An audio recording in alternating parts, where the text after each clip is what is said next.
Olá pessoal, então regressando aqui, deixa eu me ajeitar na cadeira. Bom, vocês podem pensar que muito do que eu falei anteriormente seja uma espécie de devaneio meu, mas não é não. Eu fiquei pensando, a palavra de ordem hoje, não sei se essa expressão é boa, palavra de ordem, mas enfim,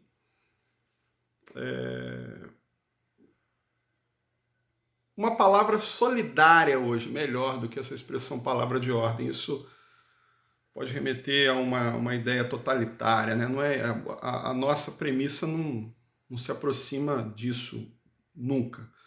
Então, uma palavra solidária é aquela que pressupõe um acolhimento, pressupõe você é, olhar para o outro de uma forma diferente. E esse outro não necessariamente é um ser humano, pode ser um livro. Vocês já pararam para pensar nisso? Aqui, vamos pegar, sei lá, a Abadia de Northanger, Jane Austen. Ontem eu falei da Jane Austen. Eu falei de alguns escritores, assim, muito rapidamente, né? Em relação também àquela questão do romance de formação. Olha que interessante. A Jane Austen, se a gente for parar para pensar, ela publicou seus livros num período que podemos considerar facilmente como o pré-romantismo na Europa. A Jane Austen foi uma pré-romântica e ela já nos escritos que produzia tratou de certos temas que depois seriam veementemente desdobrados, né? Não só no romantismo, mas a posteriori, até hoje a Jane Austen é uma das maiores escritoras, né? Dentro de um cenário da literatura mundial, a Jane Austen ela é sempre um nome recorrente. Então, por que não irmos ao encontro da Jane Austen, que ela está lá na prateleira imóvel, sua obra está lá e muitas das vezes a gente, por comodidade, preguiça, mais uma vez remontando a questão lá da sociedade do cansaço, que também é muito mais do que aquilo que eu comentei com vocês no vídeo anterior, tá, gente? Eu só fiz aqui um leve desenho do pensamento do Byung-Chul Han. Não é a minha ideia aqui entrar com profundidade na filosofia do sul-coreano, mas é uma questão que tem tudo a ver com o nosso momento de agora e que, se a gente for analisar, remonta ao passado, obviamente, e remonta ao romantismo. Eu falei para vocês sobre aquele projeto literário do romantismo, né, que abarcava 3 questões, né? Cadê meu caderninho? Tá aqui. 3 questões. Vamos retomar aqui as questões, só para a gente não perder tempo. Valorização do indivíduo. Olha só. Divulgação dos valores burgueses, trabalho, sacrifício e esforço. E exaltação do amor à pátria e dos símbolos nacionais. Aí, quando a gente fala, vamos tentar esmiuçar um pouco isso aqui. Quando a gente fala da valorização do indivíduo, aquela questão que eu mencionei sobre o romance de formação, a palavra alemã para isso é Agora eu me esqueci, eu não sei se é Bildungsroman. Acho que é isso. Não sei se eu pronunciei corretamente. Depois a gente pode procurar no no Google Tradutor aí se está certo ou não, mas... Romance de formação. O romance de formação, ele acompanha, eu falei para vocês, ele acompanha um personagem desde o seu momento inicial ali até uma certa fase de amadurecimento, né? Valorização do indivíduo. Aí eu comentei com vocês da Jane Austen, comentei com vocês sobre a Charlotte Brontë, que escreveu Jane Eyre, não é verdade? E eu acho que não sei se eu falei do Robinson Crusoe, ou Crusoe. O Robinson Crusoe, romance inglês que foi publicado em 1719. Ele também, tal como Jane Austen, está circunscrito aí no período pré-romântico inglês. Ele foi escrito pelo Daniel Defoe. Não sei se vocês já ouviram falar neste livro. Este livro é muito interessante, né? Robinson Crusoe, ele estava num navio que naufragou e ele sobreviveu àquela situação.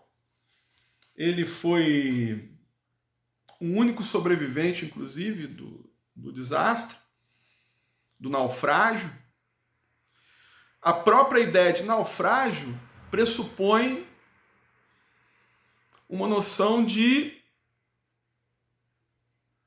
perda de sentido, perda de objetivo, perda de rigorosidade, retidão, racionalidade até, né? Enfim, ele se viu obrigado a reescrever a sua história enquanto indivíduo.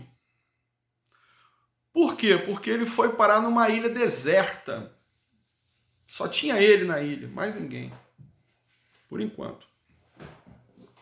Aí quando ele chega lá na ilha, ele começa, né, a fazer tudo que estava ao seu alcance, no sentido de se construir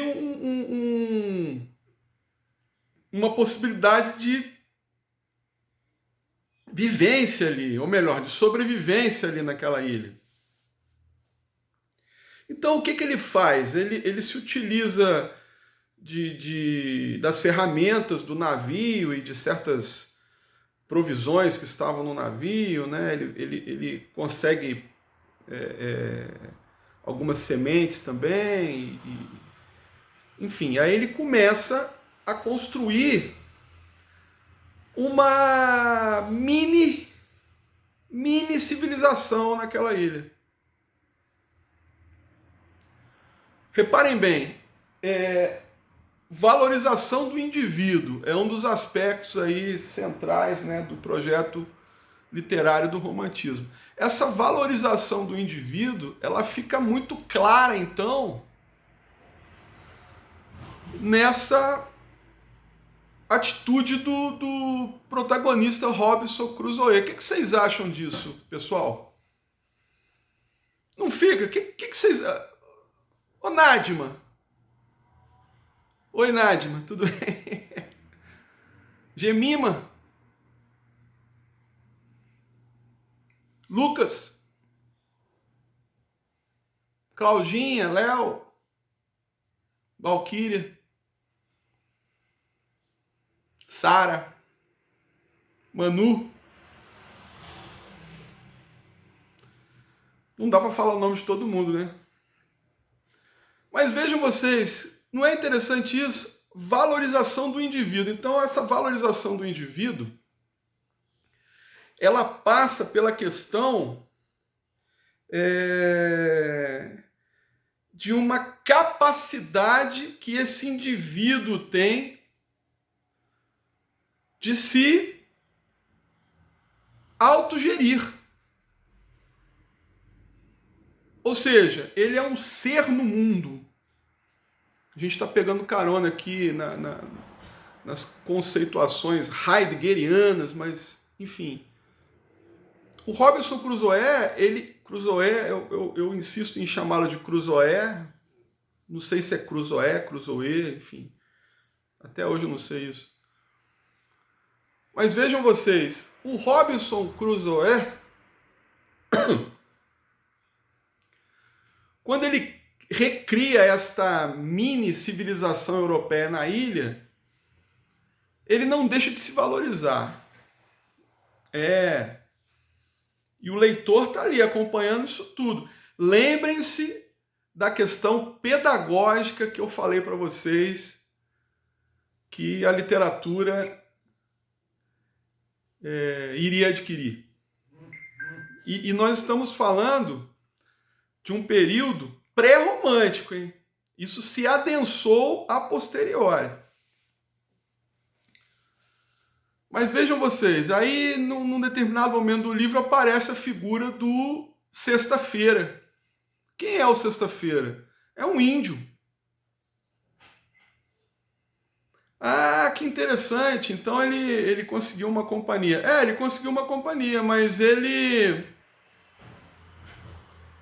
desde o início ele tenta tornar aquele selvagem um ser civilizado. Essa premissa também é bem interessante, né? O que a Europa fazia com o resto do mundo, né? Tentava meio que levar a religião, vamos pensar em Portugal aí na época das grandes navegações, né? Chegou aqui ao Brasil trazendo a religião católica, catequizando os nossos índios, evangelizando esse pessoal, tornando-os seres não selvagens. Isso numa concepção, né? Que remonta ao Jean-Jacques Rousseau, que foi um dos nomes mais importantes aí quando o assunto é romantismo europeu, né? Vejam vocês. Então, este exemplo do Robinson Crusoe, ele é muito interessante, porque ele nos dá essa dimensão pedagógica que a literatura viria a potencializar. Eu não sei se vocês estão acompanhando o raciocínio nesse sentido. Essa questão pedagógica no sentido de ensinar um posicionamento para o indivíduo. Esse indivíduo burguês que agora necessitava ser assim. Necessitava ser emancipado. Necessitava demonstrar um estilo desbravador, porque o mercado exigia isso dele. Deixa eu ler para vocês aqui, tem um livro aqui muito importante, do Ian Watt, A Ascensão do Romance. Esse livro aqui é muito interessante. Ele fala, tem uma parte aqui que ele fala... Vocês estão achando que eu sou genial? Não sou, não. Eu tô me pautando aqui nos críticos. Olha o capítulo 3 aqui do Ian Watt. Robinson Crusoe. O individualismo e o romance. Então, justamente aqui no capítulo 3, ele fala, o crítico, fala o seguinte, vamos ler aqui, olha só, prestem atenção.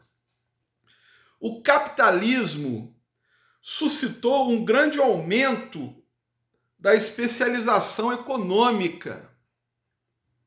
E isso, conjugado com uma estrutura social menos rígida e homogênea, e com um sistema político menos absolutista e mais democrático, aumentou enormemente a liberdade de escolha individual.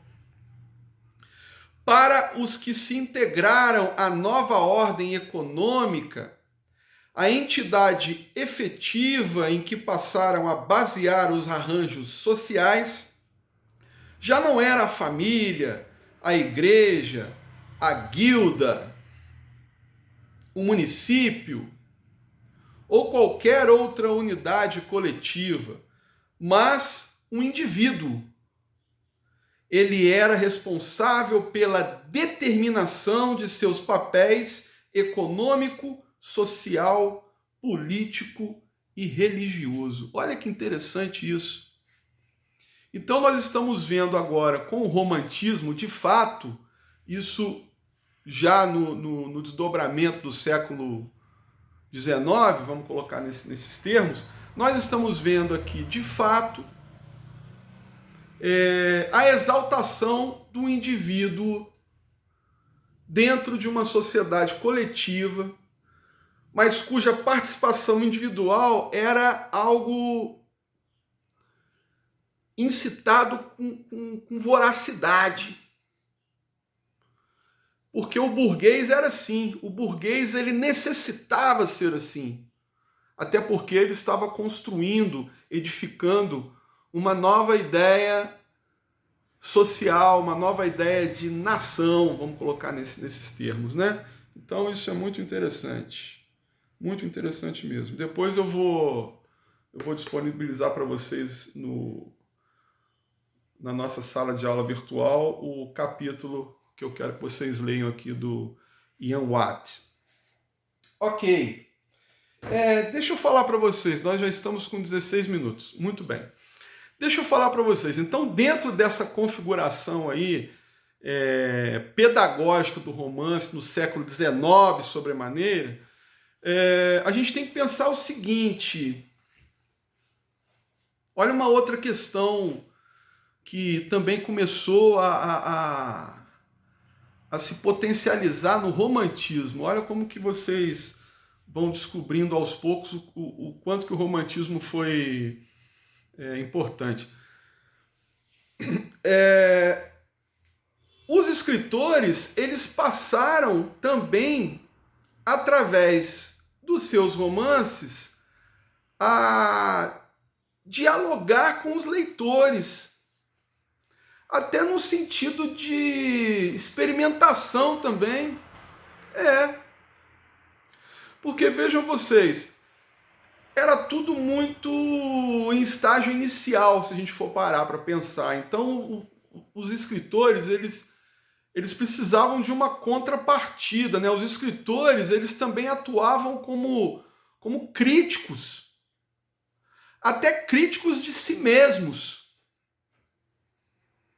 Então é muito interessante quando a gente...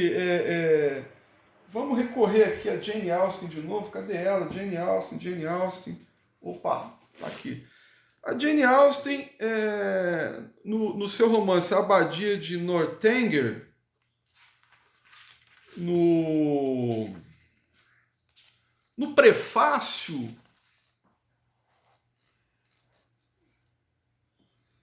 olha que interessante, olha o que eu quero que vocês pensem agora. Prestem atenção. Dentro de tudo isso que eu falei agora por último, a importância dos prefácios nos romances. O prefácio como um canal de diálogo entre o escritor e o leitor.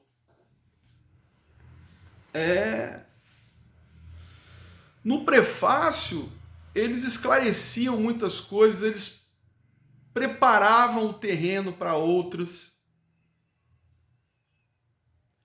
Este é um aspecto muito interessante da literatura oitocentista. A literatura romântica, que foi deixando como herança isso para os escritores que viriam depois. Eu estou me referindo ao que era feito em termos de prefácio. Vamos pensar aqui no prefácio. Olha o tamanho do prefácio que a Jane Austen escreveu para a Abadia de Northanger.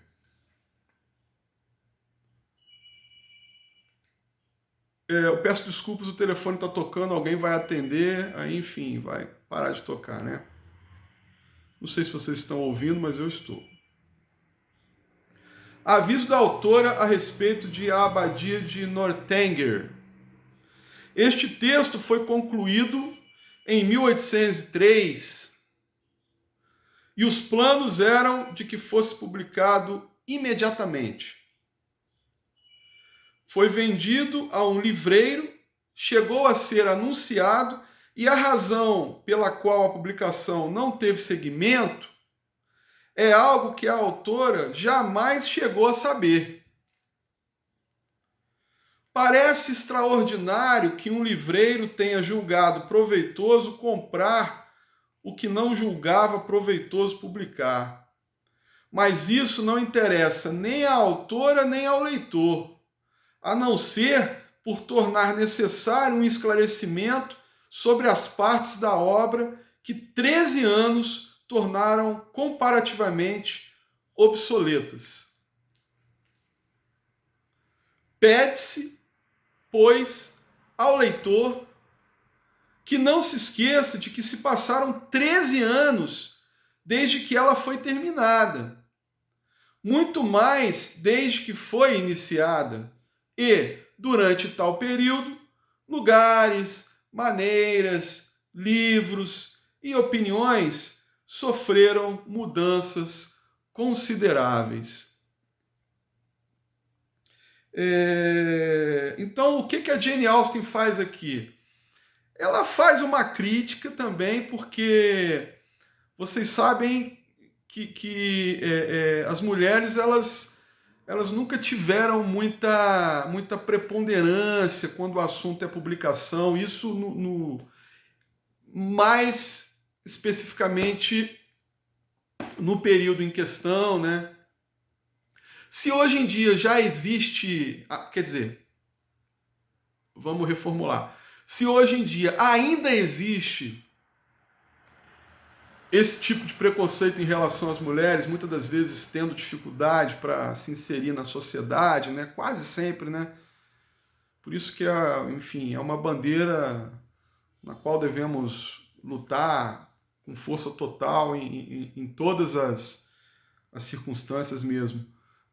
Mas, enfim, voltando aqui à questão da Jane Austen. Na época, em 1813, poxa, 13 não, 3, em 1803, o texto foi concluído em 1803 e ele foi publicado 13 anos depois, é isso? 13 anos depois. Então, assim, é um período complicado, né? Um período complicado para a mulher. A Jane Austen, ela teve que publicar inicialmente os seus romances com pseudônimo. Quase todas as escritoras do período faziam isso, tipo a própria Mary Shelley do Frankenstein. A crítica achou inicialmente que quem tinha publicado o seu romance era o marido dela, o Percy Shelley, que era um poeta consagrado. Enfim, as mulheres sempre tiveram problemas nesse sentido. Então ela faz uma crítica aqui a esse livreiro também, né? A gente pode perceber isso. Mas o que ela está querendo fazer aqui também é meio que se justificar para o leitor em relação às diferenças culturais encontradas no livro, né? Em relação ao contexto histórico. Porque 13 anos pode parecer que é pouco tempo, mas não é não. Então muita coisa mudou, né? E me parece também que ela estava se justificando para o leitor em relação a uma possível, talvez, visão ingênua que ela ainda teria com certos elementos e que depois ela, enfim, mudou a sua visão de mundo, né? E tudo mais. Então aqui neste prefácio, olha que interessante, a gente constata isso. E este prefácio, por pequeno que seja, ele não deixou de ser, né, um elemento importante da obra. Tipo, é um contato entre o escritor e o seu leitor. Então, isso também, de certa maneira, isso representou, né, dentro de um contexto romântico, uma certa transformação, uma certa quebra de paradigmas.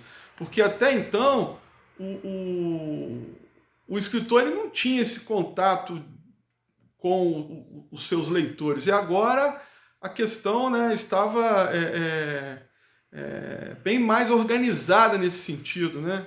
Enfim, mas alguns escritores souberam muito bem aproveitar isso no sentido de também disseminar muito da ideologia que eles queriam disseminar em relação às suas histórias, né? Então tá, meus queridos e minhas queridas, deixa eu ver se eu tenho mais alguma coisa para colocar para vocês hoje.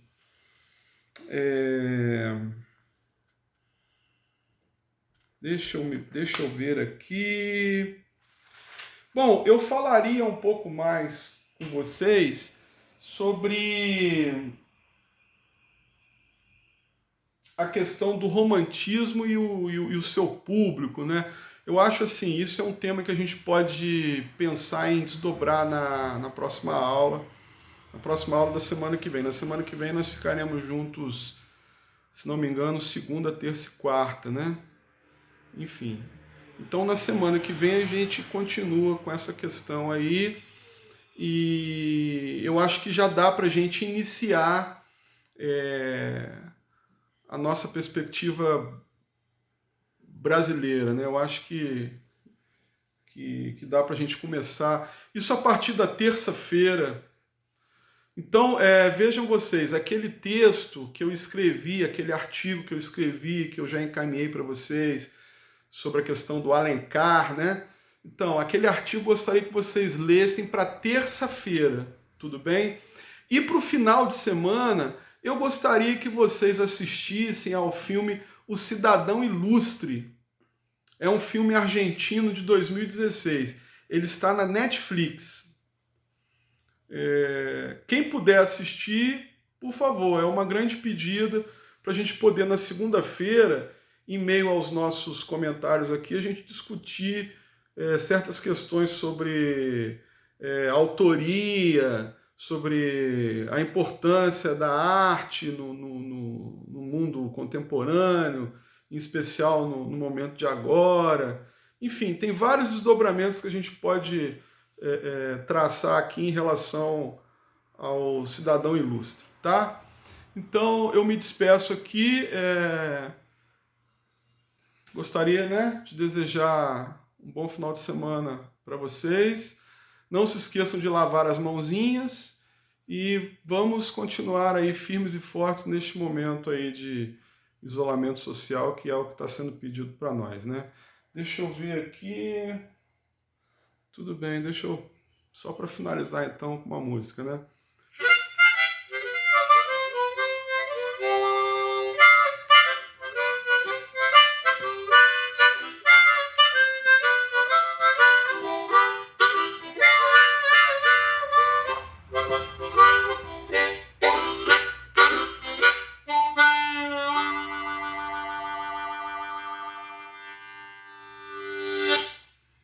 Tchau, gente. Aquele abraço.